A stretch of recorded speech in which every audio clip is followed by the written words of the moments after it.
वेद में लिखित कठिन ज्ञान को समझना कभी आसान नहीं था। इसे सही अर्थों में समझा जाए, इसके लिए पुराणों की रचना की गई। ब्रह्म ऋषियों के प्रयास से संकलित रोचक कथाएं देव लीलाओं पर आधारित है।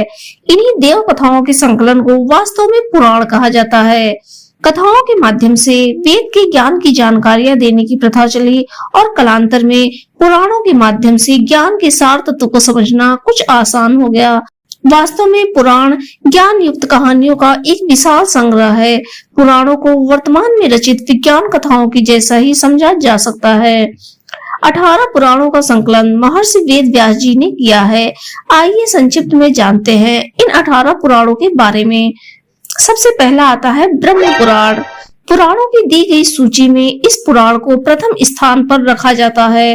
इस पुराण में सृष्टि की उत्पत्ति, पृथु का पावन चरित्र, सूर्य व चंद्रमा का वर्णन, श्री कृष्ण चरित्र, मार्कंडेय मुनि का चरित्र, तीर्थों की महानता और अनेक भक्ति परक आख्यानों की सुंदर चर्चा की गई है।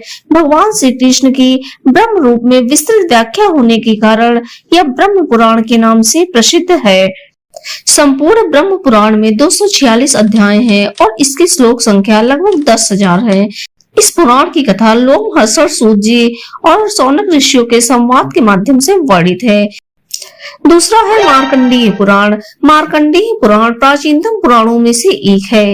यह लोकप्रिय पुराण मार्कंडेय ऋषि ने कौशिक को सुनाया था। इसमें ऋग्वेद की भांति अग्नि, इंद्र, सूर्य आदि देवताओं पर विवेचन है और गृहस्थाश्रम, दिनचर्या, नित्यक्रम आदि की भी चर्चा है। इस पुराण में हरिश्चंद्र की कथा, अत्रि अनुसुईया की कथा, दत्तात्रेय चरित्र आदि अनेक सुंदर कथाओं का विस्तृत वर्णन है। अब आता है भविष्य पुराण। इसमें धर्म, सदाचार, नीति, उपदेश, अनेक आख्यान, व्रत, तीर्थ, दान, ज्योतिष और आयुर्वेद शास्त्र के विषयों का अद्भुत संग्रह है। इसके अतिरिक्त इसमें नित्य कर्म, संस्कार, आराधना और अनेक व्रतों का भी विस्तृत अध्ययन है। भविष्य पुराण में भविष्य में होने वाली घटनाओं का भी वर्णन है। नेक्स्ट है वामन पुराण। विष्णु के वामन अवतार से संबंधित यह 10,000 श्लोकों का पुराण शिवलिंग पूजा, गणेश स्कंद आख्यान, शिव पार्वती विवाह आदि विषयों से परिपूर्ण है। अगला है विष्णु पुराण। इस पुराण में आकाश आदि भूतों का परिमाण, समुद्र, सूर्य आदि का प्रमाण, पर्वत, देवतादि की उत्पत्ति, मनवंतर, कल्प विभाग, संपूर्ण धर्म और देव ऋषि तथा राज ऋषियों के चरित्र का विशद वर्णन है। विष्णु पुराण में मुख्य रूप से श्री कृष्ण के चरित्र का वर्णन है। अब आता है भगवत पुराण। इसे श्रीमद् भागवतम या केवल भगवतम भी कहते हैं। इसके प्रत्येक श्लोक में श्री कृष्ण प्रेम की सुगंधी है। इसमें साधन ज्ञान, सिद्धि ज्ञान, साधन भक्ति, सिद्धा भक्ति, द्वैत अद्वैत समन्वय के साथ प्रेरणादायी विविध उपाख्यानों का अद्भुत वर्णन है। नेक्स्ट है नारद पुराण। यह स्वयं महर्षि नारद के मुख से कहा गया एक वैष्णव पुराण है। महर्षि व्यास द्वारा लिपिबद्ध किए गए 18 पुराणों में से एक है। इस पुराण के विषय में कहा जाता है कि इसका श्रवण करने से पापी व्यक्ति भी पाप मुक्त हो जाते हैं। अगला है गरुड़ पुराण। गरुड़ पुराण वैष्णव संप्रदाय से संबंधित है और सनातन धर्म में मृत्यु के बाद सद्गति प्रदान करने वाला माना जाता है। इसलिए सनातन हिंदू धर्म में मृत्यु के बाद गरुड़ पुराण के श्रवण का प्रावधान है। इसमें भक्ति, ज्ञान, वैराग्य, सदाचार, निष्काम कर्म की महिमा के साथ यज्ञ, दान, तप, तीर्थ आदि का शुभ कर्मों में सर्वसाधारण को प्रवृत्त करने के लिए अनेक लौकिक और पारलौकिक फलों का वर्णन किया गया है। अगला है पद्म पुराण। इस पुराण में भगवान विष्णु की विस्तृत महिमा के साथ भगवान श्री राम तथा श्री कृष्ण के चरित्र, विभिन्न तीर्थों की महानता, तुलसी महिमा एवं विभिन्न व्रतों का सुंदर वर्णन है। अगला है वराह पुराण। इस पुराण में भगवान श्री हरि के वराह अवतार की मुख्य कथा के साथ अनेक तीर्थ, व्रत, यज्ञ, दान आदि का भी विस्तृत वर्णन है। अगला आता है लिंग पुराण।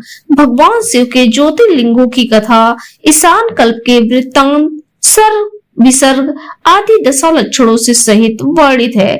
भगवान शिव की महिमा को बताने वाला लिंग पुराण में 11,000 श्लोकों में वर्णन किया गया है। अगला है स्कंद पुराण।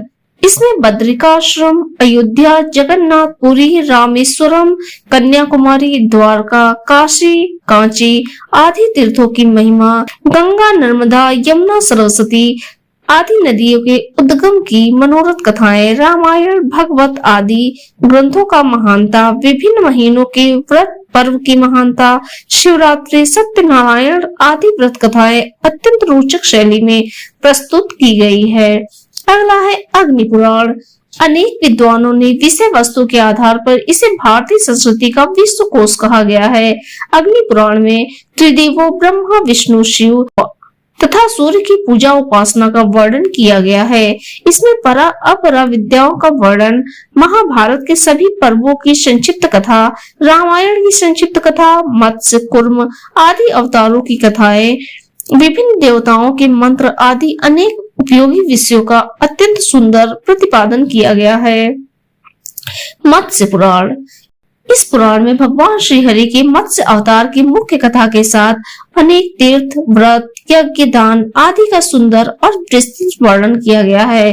इसमें जल प्रलय, मत्स्य व मनु के संवाद, राजधर्म, तीर्थ यात्रा, दान की महानता, प्रयाग की महानता, काशी की महानता एवं त्रिदेवों की महिमा पर भी विशेष प्रकाश डाला गया है। कूर्म पुराण। सर्वप्रथम भगवान विष्णु ने कूर्म अवतार धारण करके इस पुराण को राजा इंद्रद्युम्न को सुनाया था। शिव पुराण। इस पुराण में शिव के कल्याणकारी स्वरूप का तात्विक विवेचन, रहस्य, महिमा और उपासना का विस्तृत वर्णन है।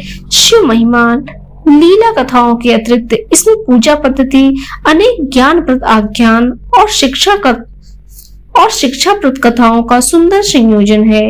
इसमें भगवान शिव के भव्यतम व्यक्तित्व का गुणगान किया गया है। शिव जो स्वयंभू है, शाश्वत है, सर्वोच्च सत्ता है, विश्व चेतना है और ब्रह्मांडीय अस्तित्व का आधार है।